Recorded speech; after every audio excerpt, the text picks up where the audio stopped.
नमस्कार। आपने उन विशिष्ट स्थितियों को देखा होगा जबकि निस्तब्धता होती है और कोई भी आवाज़ हमें सुनाई नहीं पड़ रही। हमें ऐसा लगता है कि हम नितांत अकेले हैं और कोई भी साथ नहीं है, कोई भी संगी नहीं है, कोई भी परिवारीजन नहीं। उसी से जुड़ा हुआ एक भाव जो अक्सर परेशान करता है वयोवृद्धों को और उन लोगों को जिनकी शक्ति कहीं क्षीण हो चुकी होती है, और उसे कहा जाता है अकेलापन। आज विचार करते हैं अकेलेपन पर। अकेलापन एक भाव है। इस भाव से प्रभावित जन खालीपन, एकांतता, नीरवता, शमशान से वीरानता आदि का अनुभव करते हैं।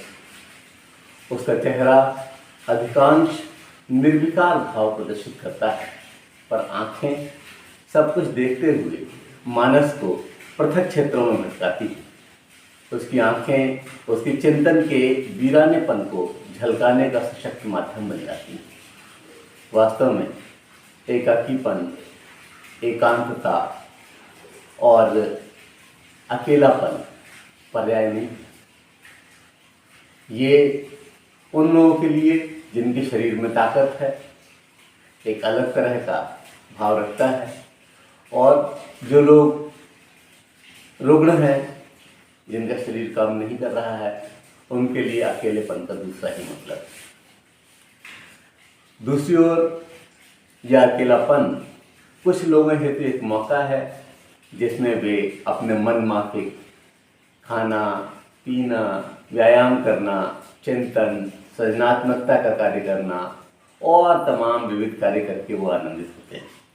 कुछ बताते हैं कि अल्पकाल का भौतिक एकाकीपन आनंद का और अधिक समय का विषाद का कारण है। यानी अगर कुछ समय के लिए हो यह अकेलापन, एक आध दिन के लिए हो, तब तो ये अच्छा लगता है, लेकिन अगर यही ज़्यादा दिन के लिए हो जाए तब ये दुख का कारण बन जाता है। ऐसा भी कुछ लोगों ने बताया।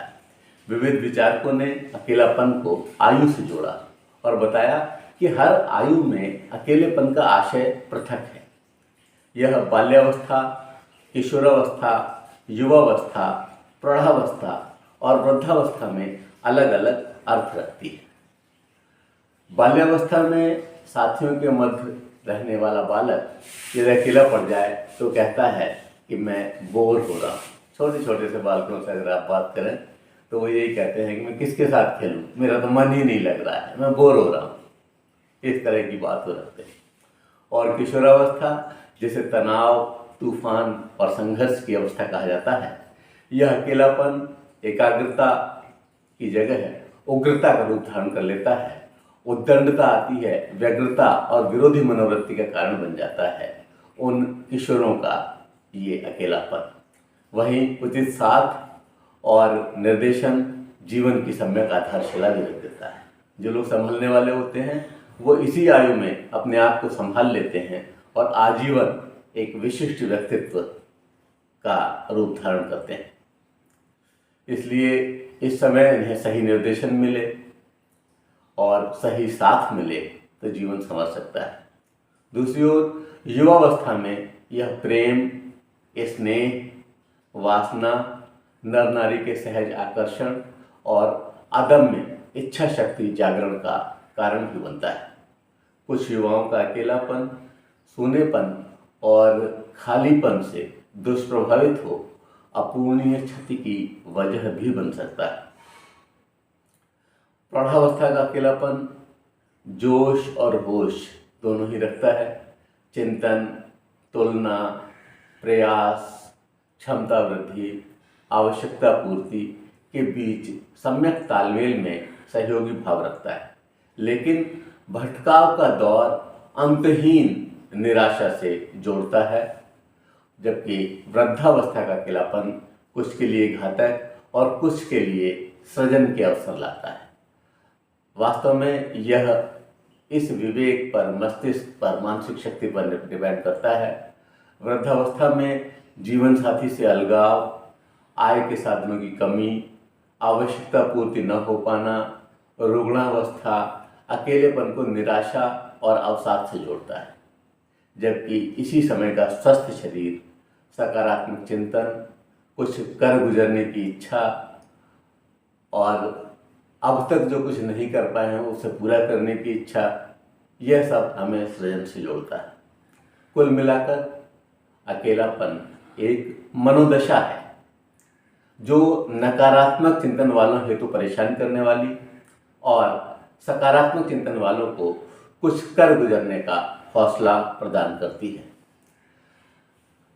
अकेलापन जिन लोगों ने महसूस किया है वही समझ सकते हैं कि अकेलापन क्या है, और अकेलापन की शाब्दिक व्याख्या ठीक उसी तरह से अपना उतना व्यापक प्रभाव नहीं छोड़ पाएगी जिस तरह से कि अगर आप समुद्र से एक चम्मच जल ले आएं और ये कहें कि ये समुद्र है। इसके बहुत सारे प्रभाव पड़ते हैं। वो प्रभाव विध्वंसक भी होते हैं, नकारात्मक होते हैं और कुछ सकारात्मक भी होते हैं। आइए हम लोग विचार कर लेते हैं कि अकेलेपन के विध्वंसक प्रभाव कौन से हैं, डिस्ट्रॉयर इफेक्ट्स ऑफ लोनलीनेस, या फिर अकेलेपन के नकारात्मक प्रभाव यानी कि नेगेटिव इम्पैक्ट ऑफ लोनलीनेस। इसमें पहला बिंदु लेते हैं। कुछ लोग अकेलेपन का शिकार खुद की व्यक्तिवादी सोच, स्वार्थ और अल्पकालिक लाभ, लोभ प्रवृत्ति के कारण बनते हैं। ऐसे लोगों को खुद का छोटा सा नुकसान भी बहुत बड़ा और दूसरों का बहुत बड़ा नुकसान भी बहुत छोटा दिखता है। खुद के रिश्ते, नाते, संबंधी अच्छे और दूसरों के खराब लगने लगते हैं। यह मिथ्या सोच संकीर्ण मनोवृत्ति से जुड़कर अंततः अकेलेपन को आमंत्रण देती है। ऐसा व्यक्ति अपने आप को समाज से काट लेता है। आप ये समझिए कि जो कुछ बढ़िया है वह मेरा वाला है, जो कुछ गड़बड़ है वह दूसरे वाले का है, जो सही है वह हमने या हमारे परिवारजनों ने किया है, जो गलत है वह दूसरों ने किया है, दूसरे अच्छा सोच ही नहीं सकते। इस तरह का विचार आ जाना अंततः अपने आप को समाज से काटने का कारण बन जाता है और व्यक्ति अकेला पड़ जाता है। दूसरी बात, इसका एक नकारात्मक प्रभाव स्वभाव पर पड़ता है और मानव चिड़चिड़ेपन का शिकार हो जाता है। आपने देखा होगा कि बहुत सारे वृद्ध आपको बहुत अधिक बोलते हुए बहुत अधिक चिड़चिड़े दिखाई पड़ते होंगे, जरा जरा सी बात पर घंटों बड़बड़ाते हुए दिखते हैं। छोटी छोटी बातें, और कभी कभी तो इन लोगों को अनायास क्रोध आने लगता है, जिसका सीधा प्रभाव उनके मानसिक संतुलन पर पड़ता है जो स्वयं उन्हीं के लिए घातक है। अगली बात, अकेलापन रक्तचाप असंतुलन कर अपनी नकारात्मकता को सिद्ध कर देता है। आप ये समझिए कि जो ब्लड प्रेशर में उतार चढ़ाव होता है उसका एक कारण इस तरह की सोच है। सोचते सोचते ही नकारात्मक चिंतन हावी होने लगता है। अकेले होने के कारण यह घातक स्थिति तक पहुंच जाता है। और विसंगति यह है कि कभी कभी जिन लोगों का ब्लड प्रेशर हमेशा हाई रहता है उनका ब्लड प्रेशर लो, और जिनका लो रहता है उनका हाई हो जाता है। और इससे होता है क्या है कि जो लोग लगातार दवा वगैरह खा रहे होते हैं, अगर मान लीजिए हाई ब्लड प्रेशर रहता है तो उसी की गोली उनके पास में होगी, और उस समय लो हो गया तो उन्होंने वो खा ली, तो उससे बहुत बड़ा नुकसान होने की संभावना रहती है। यही नहीं, इन्हीं स्थितियों में अकेलापन को अभिशाप मानने वाले व्यक्ति ब्रेन हैमरेज, यहाँ तक कि मृत्यु तक का शिकार हो सकता है। आप ये समझिए, एक तो गलत गोली का खाना बहुत घातक हो सकता है, दूसरे इस तरह का नकारात्मक चिंतन इतना अधिक अवसाद के गर्त में डुबो सकता है कि वहां से फिर निकलना मुश्किल हो जाए, और अकेलेपन में इस तरह की स्थितियां बन जाए कि बाद में पता चला कि अरे वह तो अकेले सोए थे और इस तरह से उन्हें ब्रेन हेमरेज हो गया, जीवन लीला समाप्त हो गई। तो हमें सावधान रहना है।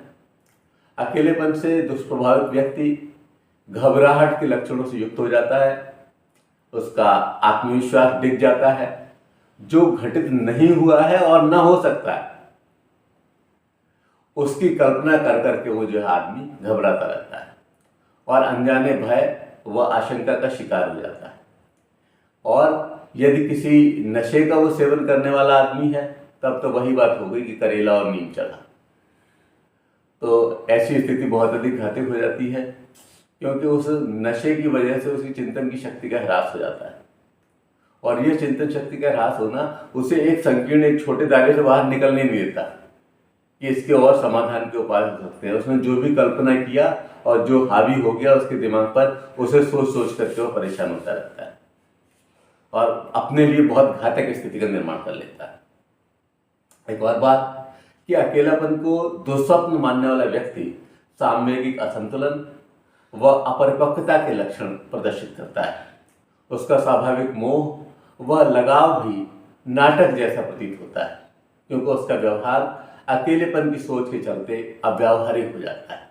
वो अपनी तरफ से अच्छा भी करना चाहे, लेकिन दूसरे को लगता है अरे ये ड्रामा कर रहा है, ये नाटक कर रहा है। सही बात भी रखना चाहते लगता है कि नहीं, ये तो झूठ परोस रहा है। और ये होता है इस वजह से क्योंकि उसमें कुछ अव्यावहारिकता आ जाती है, अव्यावहारिकता के लक्षण होने लगते हैं।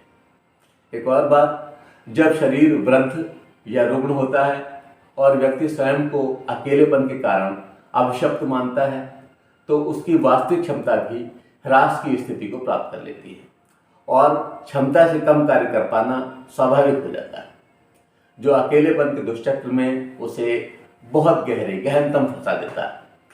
किसने क्या कहा, जीवन में कब धोखा मिला, किस किस से धोखा मिला, सारी विगत आर्थिक क्षति याद आने लगती है, जिसके पुनः प्राप्त होने की संभावना नहीं। उसे सोचकर अकेलेपन की गहनता, विषाद, चिंता को और अधिक बढ़ा देती है। आप ये समझिए, सब कुछ वही याद आता है जो नुकसान हुआ था, जो लोगों ने गलत किया था, या जो कुछ भी नकारात्मक था।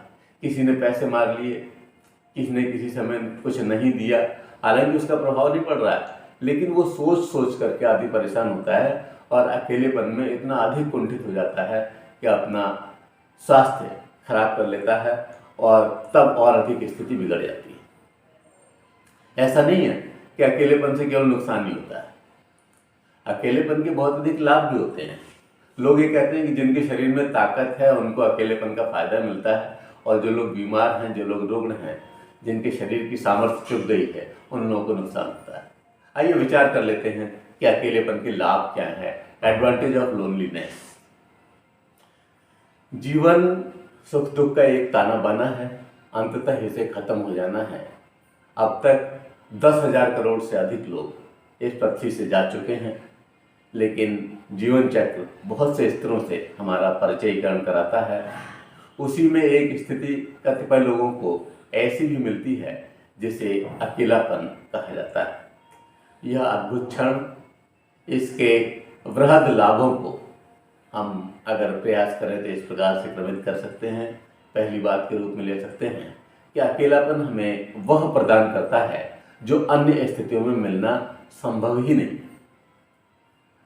इसका प्रयोग हम मन की एकाग्रता हेतु कर सकते हैं और इसके फलस्वरूप प्राप्त लाभ समाज के बहुत बड़े हिस्से को दे सकते हैं।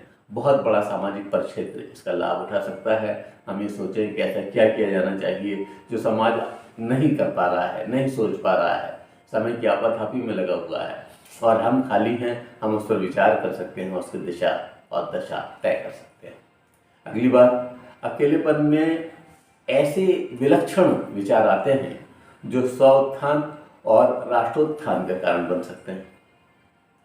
जेल के अकेलेपन में लिखे गए कई ग्रंथ आज भी हमारा पथ प्रदीप्त करते हैं।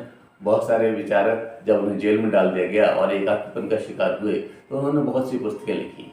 आप समझिए, भगत सिंह हुए, विनायक दामोदर सावरकर हुए, सुकरात हुए, बाल गंगाधर तिलक हुए, गांधी जी हुए। इनका अकेलेपन का चिंतन आज भी हमारे लिए प्रकाश स्तंभ का कार्य कर रहा है। उन्होंने जो कुछ उस अकेलेपन में सोचा वह निश्चित रूप से आने वाले समाज के लिए वरदान हो गया। अगली बात, यदि अकेलेपन को सकारात्मक रूप से लिया जाए तो यह व्यायाम, प्राणायाम का सर्वश्रेष्ठ अवसर है। इसका लाभ उठाकर शरीर सौष्ठव की ओर सम्यक कदम बढ़ाया जा सकता है। हम तेल मालिश कर सकते हैं, हम अपने आप को और अधिक स्फूर्तिवान बना सकते हैं, अच्छे देर तक प्राणायाम कर सकते हैं, व्यायाम कर सकते हैं, स्ट्रेचिंग एक्सरसाइज कर सकते हैं और हर तरह से अपने आप को सुगठित व्यवस्थित कर सकते हैं। एक और बात कि मनपसंद साहित्य का हम अध्ययन कर सकते हैं, मनन कर सकते हैं, विश्लेषण कर सकते हैं, लेखन आदि विविध कार्य संपन्न किए जा सकते हैं जो जीवन की आपाधापी में आजीवन अब तक पूर्ण नहीं हो पाए हैं। बहुत से शौक समय की सीमाओं और विविध आवश्यकताओं की शिलाओं के नीचे दब गए, उन सभी का आनंद लिया जा सकता है। आप समझिए कि बहुत सारी बातें ऐसी होती हैं, आपने देखा होगा कि लोग अखबार की कतरनें इकट्ठी करते हैं और वो कतरनें कभी पढ़ी नहीं जाती क्योंकि उसके लिए समय ही नहीं निकल पाता। ऐसी स्थिति में उन कतरनों को फिर संजोया जाए, उन्हें मिलाया जाए, उन्हें पढ़ा जाए। बहुत सारी किताबें हमने बहुत ही शौक से खरीदी हुई होती हैं, लेकिन उन्हें पढ़ने का समय ही नहीं मिलता और वो अलमारियों में धूल फांकती रहती है। इस समय उन्हें पढ़ा जा सकता है। उनके आधार पर हम लेख लिख सकते हैं, समाज के लिए दिशा निर्धारित कर सकते हैं और अपना स्वयं का समय काटने के साथ कुछ अर्जित भी कर सकते हैं। तो आप समझिए कि मनपसंद साहित्य से जुड़ने का यह स्वर्णिम अवसर होता है। एक और बात कि जब आप अकेले हैं तो दूसरे के विचार आपको दुष्प्रभावित नहीं करते। दूसरे के विचारों का घालमेल किए बिना मौलिक चिंतन को प्रश्रय दिया जा सकता है। विविध समस्याओं पर विचार करके मौलिक समस्या समाधान या तलाश की आधारशिला रखी जा सकती है। वो समस्या क्या है, किन कारणों से है, किस तरह के निदान के प्रयास अब तक किए गए हैं और आपकी वह विलक्षण शक्ति, चिंतन शक्ति क्या कहती है कि क्या समाधान और हो सकते हैं। इन सब पर विचार करके हम मौलिक चिंतन को प्रश्रय दे सकते हैं और उसे समाज के बीच ले आ सकते हैं। अगली बात कि अपने भय, डर का यथार्थ विश्लेषण कर सच का साक्षात्कार किया जा सकता है और मार्ग तलाश किया जा सकता है। जो हम बहुत सारी भ्रांतियों में जी रहे होते हैं, उन भ्रांतियों का निवारण हो सकता है और समाज की भी बहुत सारी भ्रांतियों का निवारण हो सकता है। तो इस तरह से अगर हम यथार्थ विश्लेषण करेंगे और उन निष्कर्षों पर पहुंचेंगे, उन निष्कर्षों से सभी का परिचयकरण कराएंगे, तो निश्चित रूप से यह अन्य वर्गों हेतु भी प्रकाश स्तंभ का कार्य कर सकेगा। अगली बात, कभी कभी भीड़ में हम नितांत अकेले होते हैं, सब लोग होते हैं, सब कुछ होता है, लेकिन हमारा मानस कह रहा होता है कि हम अकेले हैं, कोई नहीं है हमारा। ये तो दिखावे की भीड़ है, दिखावे के संबंध है और हमारी आध्यात्मिकता भी हमें यही प्रेरित करती है कि कोई किसी का नहीं होता, अकेले आते हैं, अकेले जाते हैं। तो ऐसी स्थिति में जब हम इस तरह से नितांत अकेले होते हैं तो हम अपने छूटे हुए और वो अधूरे कार्य संपन्न कर सकते हैं जो दीर्घकाल से अधूरे पड़े हैं। कुछ ऐसे भूले बिसरे संबंधों को पुनर्जीवित किया जा सकता है जो वो हमारा बचपन का साथी था, आओ उसे तलाशने का प्रयास करते हैं। फेसबुक के माध्यम से और तमाम माध्यम से हम उन्हें तलाशने का प्रयास करते हैं। साथियों से पूछते हैं, कहीं से फ़ोन नंबर मिल जाए, उस जगह का रहने वाला कोई और मिल जाए, उससे उनका जिक्र करके उनके बारे में पूछने का प्रयास करते हैं और जब वह मिल जाता है तो उससे होने वाली बातें बड़ी आत्मीय होती हैं और हमारा अकेलापन, भले ही हम बंद कमरे में हों, लेकिन आज इतने अधिक संचार के साधन विकसित हो गए हैं कि आप मिल सकते हैं, आप देख सकते हैं, आप वीडियो कॉल कर सकते हैं और उसी क्षण उसका आनंद आप उठा सकते हैं। तो ऐसे भूले बिसरे संबंधों को पुनर्जीवित किया जा सकता है जिन्हें दोनों पक्ष समय के आंगन में खेलते खेलते खो चुके हैं। पुराने साथियों की खोज बहुत ही आनंददायक लगती है और जब वह मिल जाता है तो ये लगता है कि एक टारगेट पूरा हो गया, फिर हम और साथियों की तलाश कर सकते हैं। और कुछ रिश्तेदार, कुछ संबंध भी ऐसे हैं जो कि हमारी गलती से, हमारे क्रोध से तिरोहित हुए हैं, उनको भी हम पुनर्जीवित कर सकते हैं।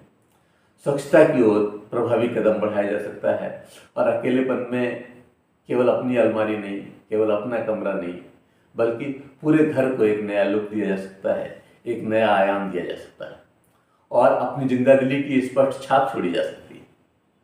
आप समझिए, वो चमक पैदा की जा सकती है उस मकान में जो वीरानेपन का प्रतीक बनता जा रहा था, वो चेतनता का प्रतीक बन जाए।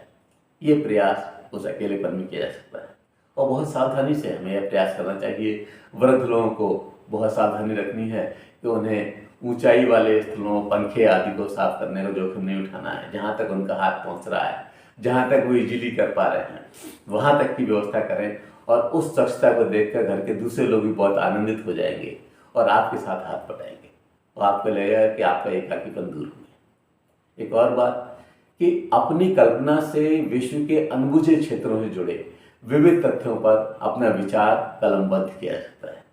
बहुत सारे लोग ऐसे हैं जिन्होंने कि काफ़ी कुछ घूमा हुआ है, और ऐसा घूमा हुआ है जहाँ पर कि उन्होंने एक अकेलेपन के साथ एकांत का पूरा फायदा उठाया है। समुद्र के दूर दराज के तटों पर जो लोग भ्रमण करते हैं, जो लोग पहाड़ियों में, अपने यहाँ उत्तराखंड में ही अगर मान लीजिए आप अलकनंदा के सहारे सहारे चले जाएं, तो वहाँ पर आपको एक भी व्यक्ति नहीं दिखता, केवल नहीं रहता। और ऐसे में प्रकृति का किल्लोल, बहुत कुछ ऐसा अनुभव होता है जो कि लोगों के साथ शेयर नहीं हुआ है। उसे हम शेयर कर सकते हैं, उसका आनंद उठा सकते हैं और दूसरे लोगों को भी परिचित करा सकते हैं कि इस तरह की स्थिति होती है। आप समझिए, प्रारंभ में जब गर्म जल के स्रोत मिले होंगे, जब अंगोछे में आलू डाल करके और पानी में डाला गया होगा, वो बॉयल हो गया होगा, तो कैसा अद्भुत लगा होगा उन क्षेत्रों में जहाँ पर कि बहुत अधिक ठंड है। तो ऐसी बहुत सारी नई चीज़ें हम समाज के बीच ला सकते हैं, खुद भी आनंदित हो सकते हैं और दूसरे के आनंद का कारण भी बन सकते हैं। अब कौन से कारण होते हैं और क्या क्या इसका प्रभाव होता है, कौन सा दुष्प्रभाव होता है और कौन से लाभ होते हैं, इस पर हम विचार कर चुके हैं। लेकिन एक बात तो माननी ही पड़ेगी कि अकेलेपन से बचने के उपाय में मानवता लगी हुई है। अकेलेपन के दुष्प्रभाव से बचने के उपाय क्या क्या हैं, ways to avoid the ill effects of loneliness, इस पर विचार करने की आवश्यकता है। इसमें एक एक करके अपने क्रम में हम बात करते हैं। पहली बात कि शारीरिक व मानसिक सकारात्मक सक्रियता अगर हमारे अंदर है तो निश्चित रूप से हम अकेलेपन से बच जाएंगे। शारीरिक रूप से हम सशक्त होने चाहिए और मानसिक संकीर्णता ना हो, मानसिक दिवालियापन ना हो, हम वही सोच पाए और उस आलोक में काम करें कि अयम निजः परो वेति गणना लघु चेतसाम उदार चरिताना वसुधैव कुटुम्बकम। पूरा विश्व ही तो एक परिवार है, इसलिए विश्व कल्याण की बात को सोचते हुए हम अपने स्वस्थ मानस का और स्वस्थ शरीर का इस्तेमाल करें तो निश्चित रूप से हम उस अकेलेपन से अपने आप को निजात दिला लें। दूसरी बात, नव अधिगम आदत का विकास, development of new learning habits. हमें क्या करना है कि नई नई आदतें, ऐसा नहीं कि उम्र बढ़ गई तो हम कुछ सीख नहीं सकते, हम बहुत कुछ नया सीख सकते हैं। आप समझिए कि सुकरात ने अंतिम समय में 79 और 82 के मध्य कहीं जाकर के वायलिन बजाना सीखा था। ऐसे ही बहुत सारे विचारक हुए हैं जिन्होंने कि उस आयु में ऐसा ऐसा कर दिखाया है जिसकी हम कल्पना नहीं कर सकते। बहुत सारे लोगों ने बागवानी करके, बहुत सारे लोगों ने ऐसे क्षेत्र में जहाँ पर कि पानी पहुँचना मुश्किल था, काम करके अपने उस अदम्य साहस का परिचय दिया है। तो हम भी आदत इस तरह की बनाएं जो नव अधिगम से जुड़ी हुई हो, जो नई नई चीज़ों की सीखने की, और हमें नई चीज़ों को सीख करके उसमें अपना समय भी बिता सकते हैं और नई नई अच्छी अच्छी बातें भी सीख सकते हैं। एक बात बहुत ध्यान रखने की है, उसके बारे में थोड़ा सा जिक्र पीछे भी आ चुका है कि रक्तचाप औषधि सेवन में सावधानी, caution in taking blood pressure medicine. करना क्या है कि हमें हर बार चेक करना है कि हमारा बीपी है कितना। ऐसा ना हो कि आप ये सोच रहे हो कि आपका बीपी हमेशा हाई रहता है और उस समय लो हो और आप वो हाई ब्लड प्रेशर वाली दवा खा लो, तो उससे फायदे की जगह नुकसान हो जाएगा। इसलिए ये आवश्यक है कि हम जब भी ब्लड प्रेशर की दवा लें तो उस समय, उससे पहले हम उसको चेक कर लें और इस तरह के इक्विपमेंट, उपकरण मंगा करके हमें घर पर रख लेना चाहिए। तो ये बहुत आवश्यक है। अगली बात, मानसिक शांति, मेंटल पीस।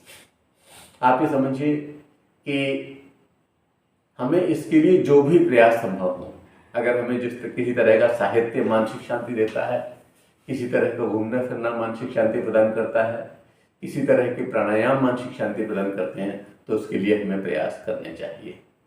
और इसमें भ्रामरी बहुत अच्छा है, जिन लोगों ने किया हो उसका एक छोटा सा नमूना मैं दिखा दे रहा हूँ।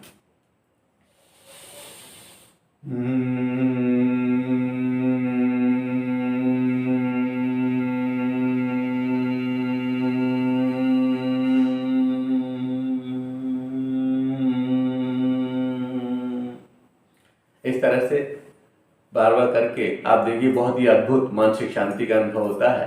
और साथ ही उद्गीत जो बाबा रामदेव जी हमें सिखाते हैं और बहुत सारे विचारकों ने सिखाया है, महर्षि पतंजलि की विशिष्ट देन है, उसको भी हम कर सकते हैं। वह कैसे होता है, उसमें इस तरह से पूरी श्वास भर ली और उसके बाद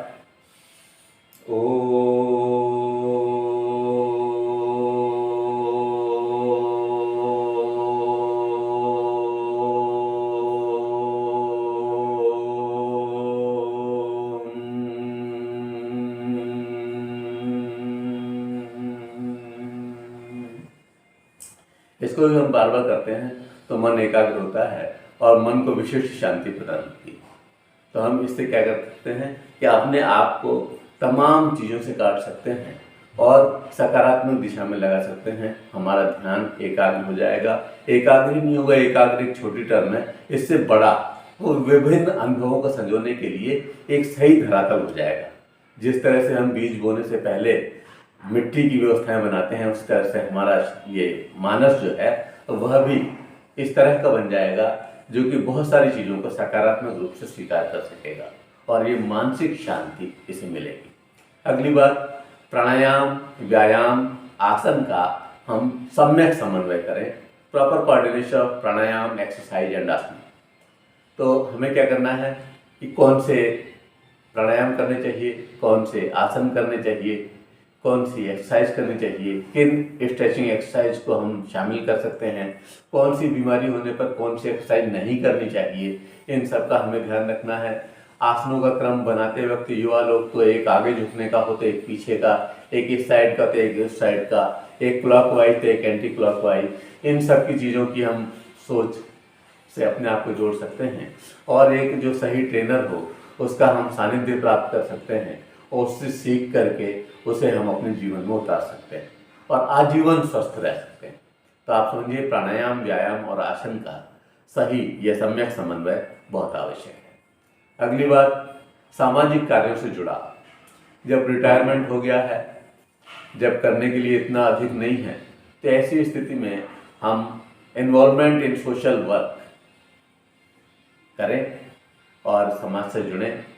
समाज की कौन सी ऐसी बातें हैं जो उस समय हम समय की आपाधापी में न कर पाए, आज समाज के बाकी लोग नहीं कर पा रहे हैं, उसमें हमारा क्या सहयोग हो सकता है। हम अपनी कॉलोनी को कैसे सुंदर कर सकते हैं, हम अपने यहाँ की व्यवस्था किस तरह से बना सकते हैं। अगर सभी लोग इस तरह कार्य करने लगेंगे, हिंदुस्तान बहुत सुंदर हो जाएगा। तो आवश्यकता है कि हम सामाजिक कार्यों से जुड़ें, करें और सक्रिय भागीदारी अपनी सुनिश्चित करें, जिससे कि एक विशिष्ट नाम भी आपका उस क्षेत्र में होगा और आप विशेष रूप से पहचाने जाएंगे, कभी अकेलेपन का अनुभव नहीं करेंगे। अगली बात, बोलने में सावधानी। बी केयरफुल इन स्पीकिंग, ये बहुत जरूरी है। अक्सर ये देखने को मिलता है कि ज़्यादा बोलते हैं। हम सोच समझ कर बोलें, कम बोलें, मीठा बोलें और ऐसा बोलें जो किसी को बुरा ना लगे। तो जब हम इस तरह का प्रयास करेंगे तो निश्चित रूप से सभी लोग हमारे हो जाएंगे, सारी दुनिया अपनी हो जाएगी, सब जुड़ने का प्रयास करेंगे और हम अपने अकेलेपन से बच जाएंगे। अगली बात, क्रोध से बचें, ये बहुत ज़रूरी है। Avoid anger. जब शरीर परेशान हो, रुग्ण हो, तो चिड़चिड़ापन स्वाभाविक हो जाता है। छोटी छोटी बातों पे आप गुस्सा करते हैं, बिना बात भी गुस्सा करते हैं। किसी ने कुछ पहना है, किसी दूसरे अंदाज में पहन लिया तो आप गुस्सा करते हैं। हमें क्रोध से बचना है। आप समझिए, श्रीमद् भगवद गीता में एक श्लोक आया है जो भगवान श्री कृष्ण के मुखारबिंद से निकला है। क्रोधात् भवति सम्मोहः, सम्मोहात् स्मृति विभ्रमः, स्मृति विभ्रम बुद्धिनाशो, बुद्धिनाशार्पणश्च। कि सारा कुछ जो गड़बड़ होता है वह इसी से हो जाता है। क्रोध से मोह, मोह से स्मृति का भंग होना, स्मृति के भंग होने से तमाम तरह के विकारों का पैदा होना, यह सब इसी से होता है। इसलिए हमें क्रोध से बचना है और जब हम क्रोध से बचेंगे तो प्रेम का वो अविरल प्रवाह बहेगा जो बहुत सारे लोगों को आपसे जोड़ देगा और आप अकेलेपन से अपने आप को बचा सकेंगे। अगली बात, कृतज्ञता, थैंकफुलनेस। ये बहुत जादू असर करने वाली चीज़ है।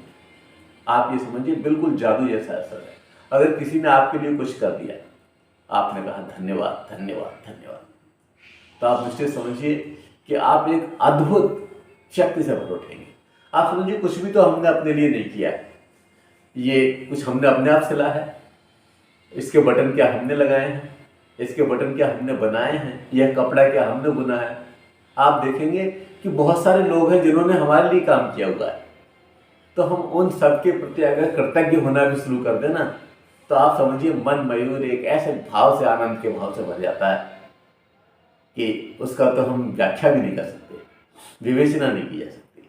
जो चीज़ें भी हम इस्तेमाल करते हैं, जो फ़ोन हम इस्तेमाल करते हैं, वो किसी और ने बनाया है। जो लैपटॉप हम इस्तेमाल करते हैं, किसी और ने बनाया है। घर के तमाम साधन जो हम इस्तेमाल करते हैं, उन सब के प्रति भी तो कृतज्ञता आवश्यक है। जो लोग अभी तुरंत कार्य कर रहे हैं उनके लिए तो आवश्यक है ही, लेकिन उन सब के प्रति भी कृतज्ञता बहुत आवश्यक है। और जब आप ऐसे कृतज्ञता ज्ञापित करते हैं, भले ही अकेले में कर रहे हों, तो आप खुशी से भर उठेंगे। इसलिए कृतज्ञता ज्ञापन परम आवश्यक है और हमें यह अवश्य करना चाहिए। उस ईश्वर के प्रति भी कृतज्ञता ज्ञापित करनी चाहिए जिसने हमें यहाँ भेजा है। जो माध्यम हमारे माता पिता बने हैं, उनके प्रति भी हमें कृतज्ञ होना चाहिए। और आप देखेंगे कि कोई आपके प्रति भी कृतज्ञ हो रहा है, और आपको जो आनंद मिलेगा उसका वर्णन करना बहुत मुश्किल है। तो यह सब कुछ हमने देखा कि इसके क्या दुष्प्रभाव हैं, क्या लाभ हैं, और किस तरह से हम इस अकेलेपन से बच सकते हैं। अकेलेपन से अपने को बचाते हुए अवसाद से बचा सकते हैं, परेशानियों से बचा सकते हैं, रुग्णता से बचा सकते हैं, और सही समय जीते हुए आनंद से अपनी जीवन यात्रा पूरी कर सकते हैं। वास्तव में अकेलापन कुछ नहीं होता, बल्कि यह हमारे सोचने के ढंग से संबंधित है। विविध यादें, पुस्तकें, चित्र आदि हमें अकेला होने ही नहीं देते। जब हम सोचते हैं उस समय के बारे में जो गुजरा है, जो अच्छा है, जो घटनाएं हुई हैं, तो कई बार तो हम केवल सोच करके ही खुश हो जाते हैं, हंसने लगते हैं, मुस्कुराने लगते हैं। और हमेशा हमें कोई ना कोई हलचल मानव मस्तिष्क को घेरे रहती है और अकेला नहीं होने देती। ध्यान लगाना इसीलिए तो दुष्कर बना रहता है। गीता में भगवान कृष्ण के मुखारबिंद से अध्याय 3 के 5वें श्लोक को प्रकटित हुआ, न ही कश्चित क्षणम अपि जातु तिष्ठति अकर्मकृत कार्यते ही अवशः कर्म सर्वः प्रकृति जय गुण। अर्थात निसंदेह कोई भी मनुष्य किसी भी काल में क्षण मात्र भी बिना कर्म किए नहीं रहता, क्योंकि सारा मनुष्य समुदाय प्रकृति अर्थात दुर्गा जनित रजगुण यानी कि ब्रह्मा, सतगुण यानी कि विष्णु और तमोगुण यानी कि शिव जी गुणों द्वारा परवश किया हुआ कर्म करने के लिए बाध्य किया जाता है। तो हम निरंतर तो कुछ न कुछ करते रहते हैं। जब हम करते रहते हैं तब फिर हम अकेले कहाँ होंगे, हमारा उन चीज़ों से जुड़ाव होता है, तो हम अकेले रह ही नहीं सकते। लेकिन इस भाव को हम हावी करके अपना नुकसान पहुंचा लेते हैं। अतः उक्त आलोक में हमें सम्यक कर्मों का चयन करके मस्त, व्यस्त और चुस्त रहना चाहिए। आशा है कि आप अकेलेपन का शिकार नहीं बनेंगे। यह आपको कुछ समय के बाद गूगल पर educationacharya.com पर भी उपलब्ध होगा। धन्यवाद। जय हिंद, जय भारत।